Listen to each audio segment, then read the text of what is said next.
Kasi medyo, like Tita Connie, ikaw ganun din, parang nagaganon. How different ka lang?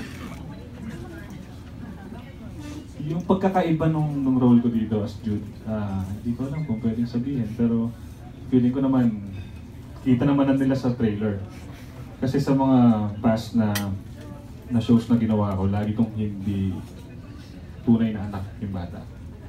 Lagi ko lang inaalagaan, binibigay sa akin, gano'n, kapupulot. So, yun, parang yun lang yung pagkakaiba. Anong pagkakaiba? Ngayon anak mo siya? Parang anak ko siya sa totoong buhay. Okay.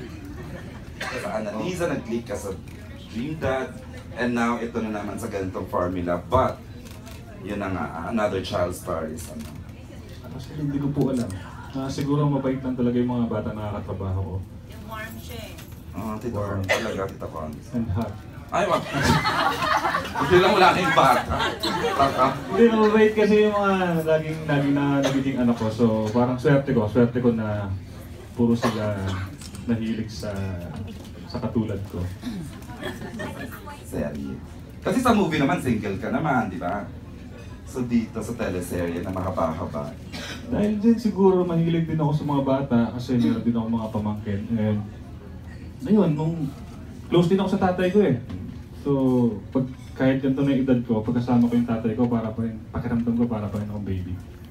So yun yung... So wala sa'yo yung tatanggap talaga pag maganda ang project. Kahit dad role. Okay lang, okay na sa akin, walang problema. Hanggat hindi sila nagsasawa, nabigyan ako ng ganong klaseng character. Willing ako maging tatay sa lahat ng batang gustong maging artista.